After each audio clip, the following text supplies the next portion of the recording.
What's up guys, hello and welcome back to my YouTube channel. आप सभी का स्वागत है मेरे प्यार से वीडियो में। तो आज का वीडियो है, जो टाइटल और थंबनेल है उससे पता चलता है कि आज का जो कंटेंट है और आज की जो वीडियो है वो किस टॉपिक पे है। सो लेट्स स्टार्ट करते हैं आज की वीडियो। वेल गाइस, आजकल बहुत ज़्यादा ट्रेंड चल रहा है सेकंड हैंड बाइक्स का। वैसे तो फ्रेंडली है और बजट में भी होती है। आपका बजट कैसे भी हो, टाइट हो या तो कैसे भी हो, सब लोग वही प्रेफर करते हैं कि सेकंड हैंड बाइक्स बेस्ट होती है, क्योंकि अपने निर्मला ताई जी है जो कि 350 सीसी को लग्जरी आइटम बोल रहे हैं। तो वैसे तो ये 300 नहीं है, वो 155, और इसमें ड्रॉबैक देखने मिला है। 28% जीएसटी मैंने पे किया था, आपको जस्ट पे करना है 18%, बट जीएसटी पे करना है क्योंकि इंडिया में रहते हैं। सो लेट स्टार्ट करते हैं आज। आप सभी ने एक चीज़ नोटिस की होगी कि सेकेंड हैंड बाइक का बहुत ज़्यादा क्रेज है और बेस्ट है, क्योंकि अपने को जीएसटी नहीं पड़ता है, प्लस कम प्राइस में बेटर बाइक मिलती है। बट वो बेटर तब होती है जब अपन पूरी चेक करके लेता है, लाइक उसमें क्या कमी है क्या नहीं है। तो उसके बारे में बताऊंगा, तो आखिरी तक जुड़े रहना, जिससे आपको नॉलेज आए कि हाँ यार ये देखना चाहिए और आप स्कैम ना हो। सबसे ज़्यादा इंपॉर्टेंट जो चीज़ होती है बाइक की, वो होती है भाई गाड़ी बंद करो या माए। So just kidding. सबसे पहली बात यही है बाइक्स की, अपना जो डॉक्यूमेंट्स होता है वो क्लियर चाहिए। रजिस्ट्रेशन नंबर, चेसी नंबर अपने जो आरसी पे है उससे मैच होना चाहिए। ये जो डॉक्यूमेंट्स के काम होते हैं सब कुछ करना चाहिए। और अगर आप परचेस कर रहे हो किसी से, तो आपको एक चीज़ सुनने मिलेगी, वो है टीटी फॉर्म। अब ये टीटी फॉर्म क्या होता है, टीटीआर ऐसे ही कुछ तो बोलते हैं, एग्जैक्टली मुझे नहीं पता है, बट जितना मुझे नॉलेज है टीटीआर ऐसा ही कुछ बोलते हैं। तो उसमें सिग्नेचर्स वगैरह होती है, वो एग्जैक्टली ओनर की है या किसी और की है, वो भी चेक लिया, मतलब चेक करना। क्योंकि जब आपका एनओसी आता है, एनओसी वगैरह बहुत कुछ वर्क होता है भाई। बहुत से लोग ईएमआई पे ट्राई करते हैं, तो ये सब कुछ जो डॉक्यूमेंट्स का काम होता है ये बहुत क्रिटिकल भी होता है और इम्पोर्टेंट भी है। तो ये भी क्लियर चाहिए अपने को कि अपन बाइक ओन कर रहा है। अब समझ लो एक बाइक परचेस किया है, सपोज ये बाइक परचेस की है और इस पे पहले से ही धाराएं चल रही है, लाइक क्रैश हुई है या तो एक्स वाई जेड, मेरे साथ तो ना हो, ऊपर वाले का बहुत ही है सपोर्ट, ऐसा कुछ नहीं हुआ। बट अगर ऐसा कुछ हो रहा है और वो बाइक सेल कर रहा है एज अ स्कैम, तो उसका जो बिल है वो आप पे फटेगा। तो बाइक छीन ली जाएगी पुलिस के थ्रू, तो आपको पैसे भी नहीं मिलेंगे, बाइक भी नहीं मिलेगी, सब कुछ ये ऐसा होता है। बहुत से स्कैम भी चलता है।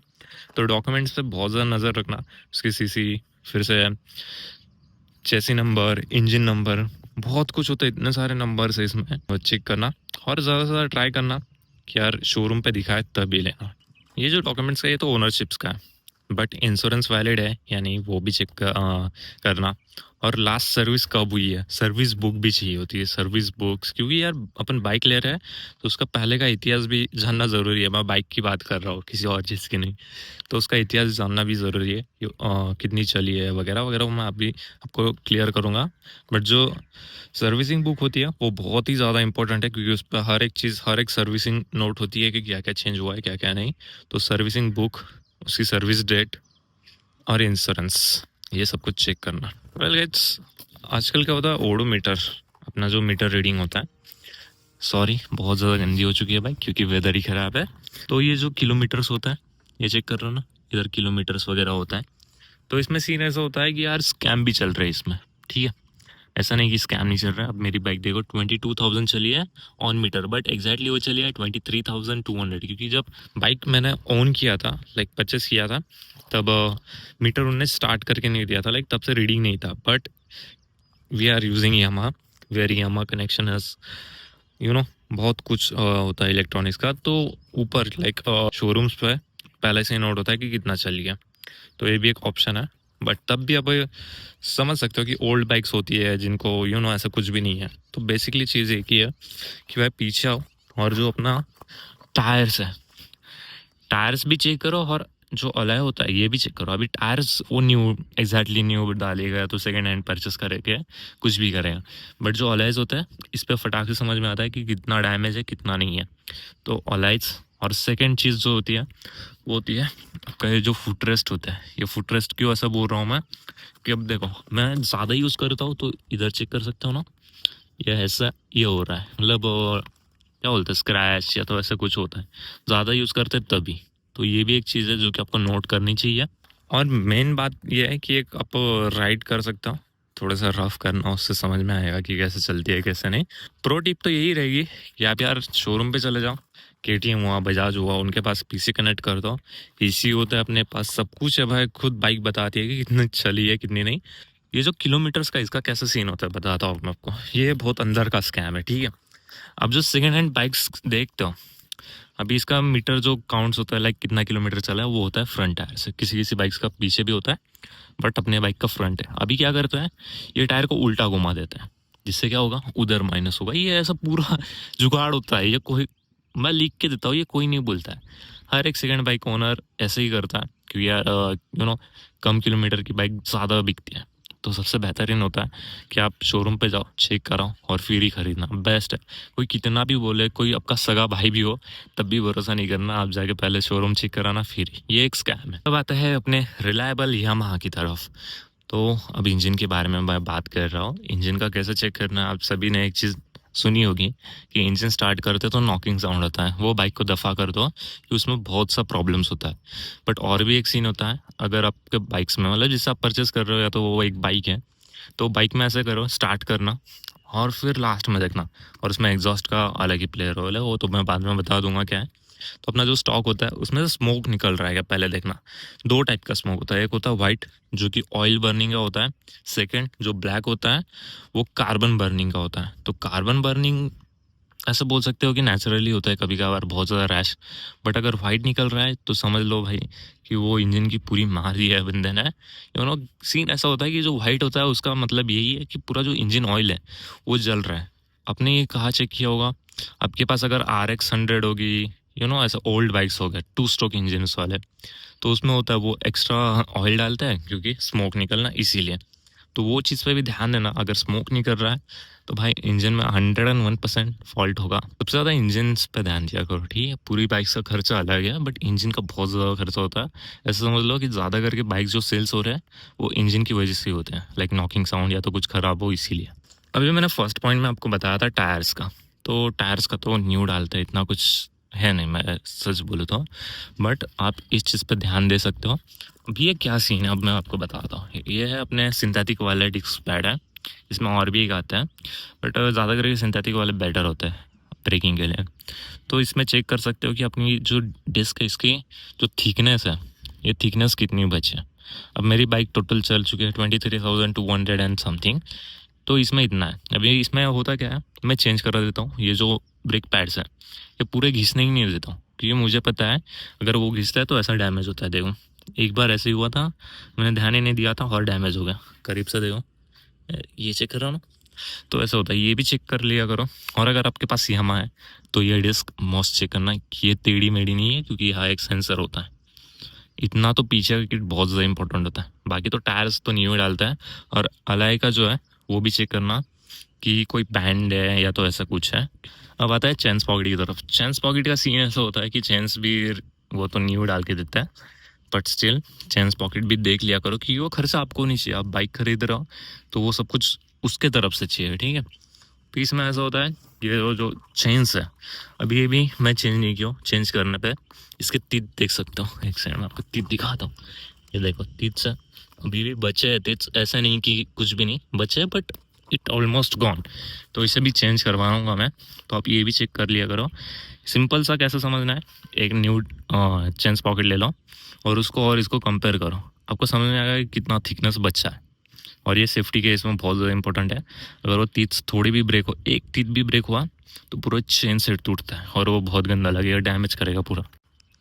अब बढ़ता है यामा लवर्स की तरफ और इलेक्ट्रॉनिक्स की तरफ। ये जो बटन्स वगैरह हैं ये चेक कर लिया करो। अभी मेरे इसके तो सब वर्किंग है भाई। तो ये है, और इंडिकेटर्स, फ्रंट इंडिकेटर ऑन है और इधर बैक वाला भी ऑन है, जबकि ये मॉड वाला है, ठीक है। अभी उधर का भी पूरा ऑन है और इधर का भी। भाई भरोसा करो यार मेरे में, मैं इतना बता नहीं सकता। ये है, ऑन भी है, और ये स्विचेस स्विचेस भी वर्केबल है, ये भी है। और इसमें होता है भाई और एक चीज़, एक सेकंड आपको मैं दिखाता हूँ। ये इतने जो दिख रहे हैं ना कॉन्सोल्स, ये चेक करो, बहुत सारे कॉन्सोल्स हैं। ये भी चेक करना, क्योंकि यार बहुत ज़्यादा दिक्कत होती है। और वायरिंग्स में खास करके बहुत ज़्यादा दिक्कत निकल रही है आजकल के इसमें। भी आपको चेक कैसे करना है, बाइक स्टार्ट कर दें, हेडलाइट्स वगैरह भी चेक करनी है प्रॉपरली वर्क कर रहे हैं कि नहीं। अगर कोई लाइट एक साइड की बंद है, ऐसा कुछ सब कुछ चेक कर लिया करो। इंडिकेटर सॉरी इसका तो चलता ही है। एक प्रो टिप देता हूँ मैं, आपने बाइक ले ली और आपको लग रहा है कि हाँ इसमें प्रॉब्लम है, तो बाइक को एक बार वॉश कर दो हाई प्रेशर, मतलब इतना भी हाई नहीं, जैसे नॉर्मली करता है वैसे। बंदे लोग क्या करते हैं, आर्थिंग एक ऑप्शन होता है, आर्थिंग। अब आर्थिंग क्या होता है बताऊँ मैं। एक वायर होती है जो कि अपने चेसी को जॉइंट होती है, चेसी में करंट होता है। अब ये जो चेसीज है इसमें करंट्स होते हैं, बहुत माइनर सा होता है, जिसमें इंडिकेटर्स के वायर ऐसे ही ठूस दिया करते हैं वो। तो वो भी एक चीज़ है जो कि बहुत कम बंदे बताते हैं। अरे पता नहीं, ऐसे यूट्यूब पे बहुत सी वीडियो, अरे माँ कसम करा, मैं यूट्यूब पे बहुत सारी वीडियो देखा था जिसमें वो बता नहीं रहे थे, बट ये चीज़ मैं बता रहा हूँ कि भाई मैं नहीं चाहता कि अपनी फैमिली में से कोई स्कैम हो। तो ये एक चीज़ होती है जो कि देखनी चाहिए। और खास करके यमाज में भाई इतना सारा है, एम में तो बहुत सारा है। क्विक शिफ्टर्स है, एबीएस का अलग ही है, टीसीएस है, रेन मोड है, स्ट्रीट मोड है, और बहुत से है भाई, इतना भूल भी गया हूँ मैं। मिस्टेक हो गया, रेन मोड नहीं बोल रहा हूँ भाई, स्ट्रीट और रेस, आई मीन स्ट्रीट और ट्रैक मोड है, ऐसे दो ही है, माय बैड। गैस देखो, अब सब कुछ तो ठीक है, अब आता है बॉडी की तरफ। अब बॉडी का क्या सीन है मैं आपको बताता हूँ। काफ़ी बाइक्स क्रैशेड होती है, मैक्सिमम बाइक क्रैशेड ही होती है मैं बोलता हूँ। अब मेरा जैसे क्रैश हुआ था, ये चेक करो, आपको बाहर से बाइक मेरी कितनी क्लियर दिखती है, और ये देखो स्क्रैच इधर भी है इधर भी है, क्रैशेड है, समझ में आता है क्योंकि मैं क्रैश हुआ था। बट मैंने जब बिल्ड किया तो शोरूम थ्रू ही किया था। आजकल के लोग क्या करते हैं, पैसे बचाने के लिए बाहर से पार्सल आते हैं और कर देते हैं। तो फेयरिंग की अगर परचेस करना चाहते हो आप बाइक, तो सबसे ज़्यादा दिक्कत आती है ये जो टी देख रहा हो ना, इसे बोलते हैं, ये टी टाइप होता है ये। तो ये सीधा हेडलाइट्स को कनेक्ट होता है। तो ये ज़्यादा करके बैंड्स होते हैं, क्योंकि यार क्रैश होने के बाद यही सबसे पहले टूटते हैं, तो इस पर भी ध्यान देना। और सेकेंड है आपका स्विंग आर्म। ये जो स्विंग आर्म है ये बहुत ज़्यादा इंपॉर्टेंट होता है। कभी कभार क्या होता है, पूरी चेसी अलग होती है, स्विंग आर्म अलग होता है। हमारे पास है भाई, हमारे गांव में एक ड्यूक की वो RC 200 वाला है, उसका जो पीछे का बाइक ये पार्ट है ये अलग है और ये अलग है, टेढ़ी चलती है भाई। तो ये भी एक चीज़ है जो कि नोटिस करनी चाहिए। और स्क्रैच वगैरह तो होते हैं, इतना नॉर्मल स्क्रैच चलता है ठीक है, बट ऐसे ब्रूटल स्क्रैचेस हो तो एक्सीडेंटल होता है। अगर उसने जेन्युइनली काम किया है तो परचेस कर सकते हो, बट जेन्युइनली नहीं किया है तो नहीं। काफ़ी बंदे बोलेंगे कि यार क्रैशेड है मतलब ऐसे, वो भाई जाने दो, ठीक है, बाइक बाइक होती है, दैट्स इमोशंस। अगर वो ठीक करा रहा है, ठीक करके दिया है, तो परचेस कर लो यार तुम। अब गाइस प्राइसिंग की बात आती है, प्राइसिंग की बात पता है, एक ऐसा बंदे को लेके जाओ जो कि भाई बहुत चिंगूस हो। ऐसा चिंगूस हो ना भाई, वो अगर 1000 की चीज़ें 100 में ऐसे बाटली में उतार दो, ऐसे बंदों को लेके जाओ भाई। अगर आप मेरे जैसे हो, अगर कोई बोले 100 रुपये तो मैं 110 लेके आता हूँ। ऐसा पैसे का घमंड नहीं है भाई, मैं ऐसे ही हूँ। मेरे को अच्छा क्या बोलूँ, समझ में नहीं आता है, मुझे पसंद ही नहीं यार वो सब कुछ करना, इसीलिए मैं वो टाइम वेस्ट नहीं करना चाहता वो चीज़ों में। सो ये एक चीज़ होती है जो कि आपको प्राइस में एक है। और एक लाइन बोल देना, उसे ऐसा बोलना है कि भाई देख हमने इतना सब कुछ चेक किया वगैरह, तो यार प्राइस कम कर दें। और वो कम भी करता है क्योंकि उससे पता है कि यार उसे भी बाइक बेचनी है। काफ़ी इसमें तो ऐसा होता है कि इमरजेंसी सेल्स होता है, वो तो कुछ बोलता भी नहीं है, वही खुद प्राइस ड्रॉप करके रखता है, 50,000 60,000 ले लो भाई, ऐसे ही होता है काफ़ी करके। और यार ये तो बार्गेनिंग तो करना पड़ती है, वी आर इंडियंस, बार्गेनिंग के बिना कुछ भी नहीं है। बार्गेनिंग कर लिया करो, हमेशा बोलता हूँ बार्गेनिंग अच्छी चीज़ है, बट कुछ ही चीज़ों में, जैसे मेडिकल हुआ उसमें बार्गेनिंग नहीं कर सकते हम, तो इसमें कर लो यार, थोड़ा सा फ़ायदा होगा। और नो डाउट अगर आपने पूरी वीडियो देखी है आखिरी तक और आपने हर एक चीज़ देखी है, तो go ahead and you can go to for purchase. हमने हाल ही में लास्ट ईयर ड्यूक 390 परचेस किए थे, पूरी चेक किया था, पूरी A to Z, बट तब भी थोड़ा सा प्रॉब्लम तो निकलता ही है। फॉर एग्जांपल ये जो बटन्स होता है, इसमें नॉर्मल मतलब ऐसा समझ सकते हो कि ज़्यादा खर्चा नहीं निकलता है, बट तब भी मैं बोलूँगा कि जितना हो उतना कम प्राइस में यार थोड़ा सा काम तो निकलता ही। मैं भी एक्सेप्ट करता हूँ कि थोड़ा सा काम निकलता ही है। तो लेट्स गो, आई होप कि वेल लेट्स गो। आज की जो वीडियो है वो करता है ख़त्म। अब बाइक भी बहुत ज़्यादा गंदी हुई है, वॉश वगैरह करनी है और घर पे भी जाना है, बारिश का मौसम है। और जो भी नहीं है वो चैनल पर सब्सक्राइब कर देना, क्योंकि daily moto vloggings and related to this videos आता है। और let's go, bye bye and have a nice day. और मैं एक प्रॉब्लम फेस कर रहा हूँ जो कि नेक्स्ट वीडियो में बताऊँगा, ठीक है। और इंस्टाग्राम पे फॉलो ज़रूर कर देना, 1K काफ़ी क्लोज हो, 700 ही चाहिए मेरे लिए क्लोज है वो, ठीक है, कर दो।